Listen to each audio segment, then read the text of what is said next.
Welcome back to my channel. दोस्तों, time travel मुमकिन है या नहीं, इस पर बहस होती रहती है और साइंटिस्ट ये प्रूव भी कर चुके हैं कि ऐसा करना मुमकिन है। अगर हमें टाइम ट्रैवल का मौका मिले तो यकीनन हम भी अपने पास में हुए बुरे वाकयात और चीज़ों को ठीक करना चाहेंगे। इस फिल्म की कहानी भी एक ऐसे साइंटिस्ट के गिर्द घूमती है जिसकी होने वाली बीवी एक हादसे में मर जाती है, तो ये टाइम मशीन बनाता है और कोशिश करता है कि पास में जाकर उसकी डेथ को रोक सके। लेकिन उसे पता चलता है कि वो पास में जाकर पास्ट को नहीं बदल सकता। जो हो चुका है वो ऐसे या तैसे होना ही था, लेकिन ऐसा क्यों है और माजी को कैसे बदला जाए, ये साइंटिस्ट टाइम में बहुत आगे का सफर शुरू करता है। आइए मिलकर देखते हैं कि क्या फ्यूचर में जाकर उसको उसके सवाल का जवाब मिला और उसने फ्यूचर में लाखों साल आगे जाकर कैसी दुनिया देखी, उस वक्त की जमीन कैसी थी, उस वक्त के इंसान कैसे थे। तो चलें शुरू करते हैं। मूवी का स्टार्ट होता है 1899 में, जहां न्यूयॉर्क में रहने वाले हम डॉक्टर एलिक्स को देखते हैं, जो कि एक यूनिवर्सिटी में मैकेनिक्स और इंजीनियरिंग पढ़ाते हैं। उसके अलावा वो एक जीनियस इन्वेंटर भी थे। डॉक्टर एलिक्स के सर पर जुनून सवार था कि वो टाइम ट्रैवल के कंसेप्ट को प्रूव करके दिखाएं। एलिक्स के फ्रेंड का मानना था कि उसे एक बड़ी कंपनी में इजीली जॉब मिल सकती है, लेकिन एलिक्स किसी के अंडर जॉब करने वाला नहीं था।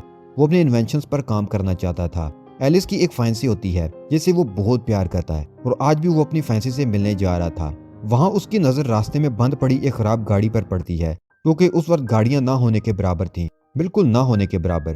गाड़ी के ड्राइवर गाड़ी को ठीक करने में कामयाब हो जाता है, लेकिन वो हमेशा की तरह गाड़ी की ब्रेक्स को लाग लगाना भूल गया था। इससे पहले कि गाड़ी चलकर किसी को कुचलती, एलेक्स बर वक्त उसकी ब्रेक्स को लाग कर देता है। फिर एलेक्स अपनी फैंसी से मिलता है, दोनों अच्छा वक्त साथ गुजारते हैं। इस दौरान एक चोर वहां आ जाता है और गन दिखाकर उन्हें लूटने की कोशिश करता है, और इसी दौरान वो एलेक्स की फैंसी को मार डालता है।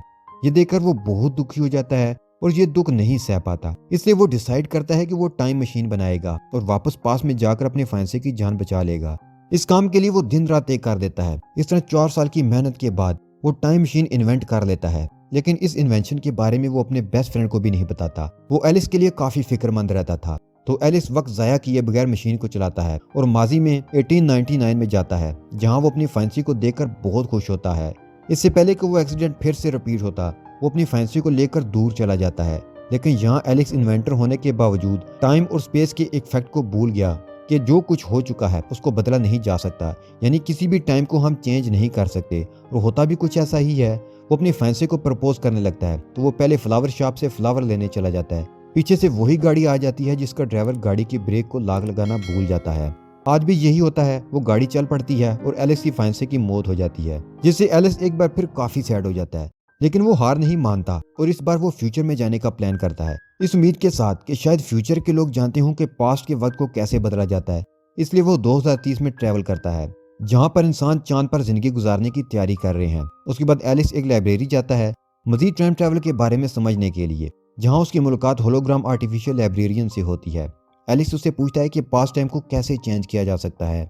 वो उसे बताता है कि इस टाइम में अभी तक टाइम ट्रैवल मशीन इन्वेंट नहीं की गई। ये सुनकर वो मायूस हो जाता है, लेकिन वो हार नहीं मानता। अब की बार वो फ्यूचर में 2037 में ट्रैवल करता है, लेकिन इस टाइम में उसे जमीन पूरी तरह डिस्ट्रॉय मिलती है। उसे 2 पुलिस ऑफिसर से पता चलता है कि बहुत ज्यादा माइनिंग से लूनर बहुत मुतासर हो गया, जिसकी वजह से चांद अब टूट रहा है और उसके टुकड़े जमीन पर गिर रहे हैं, और अब वो जमीन के इतने करीब है कि वो किसी भी वक्त जमीन से टकरा सकता है। वो पुलिस ऑफिसर उसे रेस्क्यू करने की कोशिश में उसे साथ ले जा रहे होते हैं, लेकिन एलेक्स भागता है और टाइम मशीन में आकर बैठ जाता है। इससे पहले कि वो जमीन को डिस्ट्रक्शन का शिकार होता, वो मशीन को शुरू कर देता है, लेकिन इस बार सेटिंग अननोन होती है। उसे झटका लगता है और वो बेहोश हो जाता है।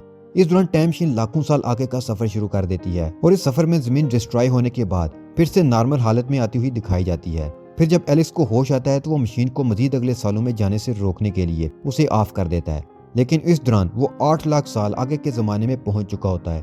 क्योंकि वो इंजर्ड था, इसलिए वो फिर से बेहोश हो जाता है। जब उसे होश आता है तो वो अपने आप को एंशिएंट सिविलाइजेशन में पाता है, जो उसकी जुबान समझ नहीं पा रहे थे। वो एलिस को अपने लिए खतरा समझकर उसे मारने का फैसला करते हैं, लेकिन एक लड़की मारा जिसने एलेक्स की जान बचाई थी। उसे एलेक्स की जुबान आती थी क्योंकि वो टीचर थी और इस वजह से एंशिएंट सिविलाइजेशन के बारे में भी जानती थी। वो एलिस को अपनी कम्युनिटी से बचा लेती है। वो मारा को बताता है कि वो पास्ट टाइम से आया है, लेकिन मारा अपनी कम्युनिटी को इस बारे में नहीं बताती, क्योंकि वो जानती है कि उसकी कम्युनिटी के लोग उसकी साइंस को नहीं मानेंगे और उसे कोई एलियन समझकर उसे मार देंगे। मारा से बात करके उसे इस कम्युनिटी के बारे में और मालूमात मिलती है कि किस तरह वो लोग पहाड़ों पर अजीब किस्म के ऊंचे घर बनाकर रह रहे हैं और उनका रहन सहन 21वीं सदी के लोगों से बहुत मुख्तलिफ था। रात को एलेक्स देखता है कि इंसानों ने चांद का क्या हाल कर दिया है। चांद टुकड़े टुकड़े है, लेकिन अब भी वो ज़मीन के गिर चक्कर लगा रहा है, जिस वजह से ज़मीन पर ज़िंदगी अब भी जारी है। यहाँ एलिस की दोस्ती हो जाती है मारा के छोटे भाई से, और मारा के भाई को एलिस की आवाज़ पसंद आ जाती है, इसलिए एलेक्स उसे वो आवाज़ दे देता है। उस रात जब एलेक्स सो जाता है, उसे खौफनाक सपना आता है कि जंगल में उसे कोई अजीब सा क्रिएचर पुकार रहा है, और सपने में जब वो एक अजीब से दरवाजे से अंदर होने लगता है तो उसकी आंख खुल जाती है। हैरानकुन बात यह हुई कि सेम ख्वाब मारा के भाई को भी आया।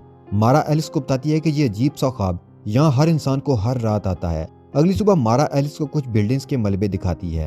ये सारे मलबे एलिस के टाइम के ही थे, और ये मलबा न्यूयॉर्क की किसी बिल्डिंग का था। मारा एलेक्स से पूछती है कि तुम पास्ट टाइम से इस टाइम में क्यों आए हो। इस पर एलेक्स उसे सारी बात बता देता है कि उसने अपने किसी प्यारे को खोया था, और वो उसको बचाने के लिए इतना लंबा सफर तय करके यहाँ आया। उसके बाद मारा उसको उसकी टाइम मशीन की जगह लेकर जाने लगी। यहाँ एलेक्स ने नोट किया कि यहाँ कोई भी बूढ़ा शख्स नहीं है। मारा उसे बताती है कि कोई भी बूढ़ा शख्स इस कम्युनिटी में नहीं है। उसके बाद एलेक्स अपने टाइम मशीन तक पहुंच जाता है, इसलिए वो अब अपने टाइम में वापस जाने की कोशिश करता है। मारा उससे रिक्वेस्ट करती है कि प्लीज मेरे भाई को भी अपने साथ ले जाओ। इससे पहले कि एलिस उसे कोई जवाब देता, वहां जोरों से डोल बजने की आवाज आने लगती है। ये डोल असल में किसी खतरे का अलार्म था। तब मारा अपने भाई को बचाने के लिए उसकी तरफ भागती है। एलेक्स भी उसके पीछे भागता है। अब हम इस खतरे को देख लेते हैं, जो कि काफी खतरनाक क्रिएचर था। ये जमीन के अंदर रहते थे और ये इंसानों को खाकर सर्वाइव करते थे। इनमें से एक क्रिएचर एलेक्स पर अटैक कर देता है, लेकिन वो लोग उसको बचा लेते हैं। आखिर में वो क्रिएचर मारा को साथ लेते हुए जमीन के अंदर चले जाते हैं। एलेक्स मारा को बचाना चाहता था, लेकिन सब लोग डरे हुए थे और एलेक्स की मदद करने के लिए कोई भी राजी नहीं था। उनका कहना था कि वो क्रिएचर्स बहुत पावरफुल हैं और हम इंसान उनका मुकाबला नहीं कर सकते। यहाँ एलेक्स मारा के भाई से प्रॉमिस करता है कि वो मारा को जरूर बचा कर ले आएगा, लेकिन इससे पहले मुझे इन क्रिएचर्स को समझना पड़ेगा। तो मारा का भाई उसे एक जगह लेकर जाता है, जो कि एलेक्स के टाइम की लाइब्रेरी होती है, जहाँ उसकी मुलाकात आर्टिफिशियल इंटेलिजेंस लाइब्रेरियन से होती है, जिससे एलेक्स पहले भी मिल चुका था। लेकिन ये लाइब्रेरियन इतने साल सर्वाइव कर गया, हैरत की बात थी। मारा का भाई उसे भूत समझ रहा था, लेकिन ऐसा नहीं था। एलेक्स उससे पूछता है कि इंसान के दो अलग अलग एवोल्यूशन कैसे हो सकते हैं। तो लाइब्रेरियन बताता है कि जब जमीन खत्म होने लगी थी तो कुछ लोगों ने जमीन पर ही रहने का फैसला किया। उनमें से कुछ जमीन के ऊपर और कुछ जमीन के नीचे रहने लगे। वो लाखों सालों से जमीन के नीचे ही हैं। इसे लाखों साल की एवोल्यूशन से उनकी बॉडी चेंज होने लगी। क्योंकि वो लाखों सालों से जमीन के नीचे हैं, इसलिए वो सनलाइट को बर्दाश्त नहीं कर पाते। उनके पास खाने के लिए कुछ है नहीं, इसलिए वो जमीन के ऊपर रहने वाले इंसानों का शिकार करके उन्हें ही खा जाते हैं। इन क्रिएचर्स को समझने के बाद वो अपने नाइटमेयर के जरिए इस डोर के पास पहुंचता है। उसके बाद वो अकेला ही इस खतरनाक केव के अंदर चला जाता है।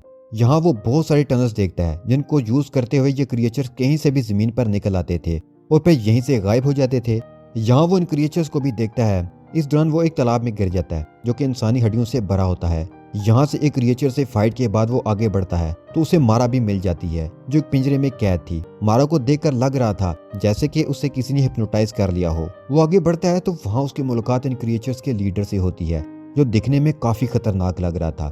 ये इन क्रिएचर में सबसे ज्यादा इंटेलिजेंट था और ये वही था जो अब तक सबके नाइटमेयर्स में आ रहा था। वो उसे बताता है कि हमारी स्पीशीज के बहुत सारे पार्ट्स हैं और हर किसी का अपना रोल है, और जो हम में से इंटेलिजेंट हैं उनमें यह पावर है कि वो किसी के भी ब्रेन को रीड या कंट्रोल कर सकते हैं। वो एलिस को बताता है कि हमारी स्पीशीज का एक ग्रुप ऐसा है जो कम इंटेलिजेंट है, जिनका सामना तुमने किया। ये सुनकर एलिस को काफी गुस्सा आ जाता है, तो वो एलिस को गले से पकड़ लेता है। वो एलिस को समझाता है कि हम इवल नहीं हैं, बल्कि हमें ये मजबूरी में करना पड़ा है ताकि हम सर्वाइव कर सकें। उसके बाद वो एलिस के माइंड को भी रीड कर लेता है। वो उसे बताता है कि तुम चाहे जितनी मर्जी कोशिश कर लो, तुम पास्ट टाइम को नहीं बदल सकते और ना ही तुम अपनी फैंसी को दोबारा हासिल कर सकते हो, क्योंकि अपनी फैंसी के मरने की वजह से ही तुमने अपनी जिंदगी टाइम मशीन बनाने में लगा दी। और अगर तुम्हारी फैंसी मरती ही ना तो तुम कैसे चाहते पास्ट टाइम में उसे बदलने के लिए। अब उसे समझ आता है कि वो क्यों पास्ट टाइम को नहीं बदल सकता था।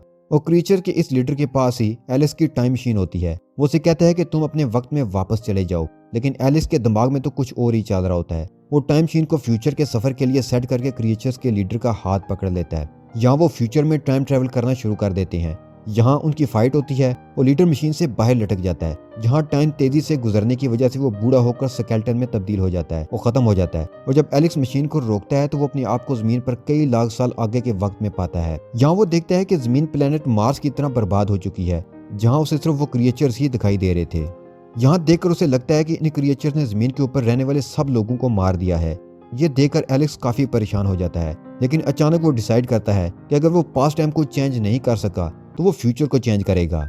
इसलिए अब की बार वो उस टाइम में ट्रैवल करता है जहां पर वो क्रिएचर्स जमीन पर रह रहे थे। वो वहां जाकर सबसे पहले मारा को रेस्क्यू करता है।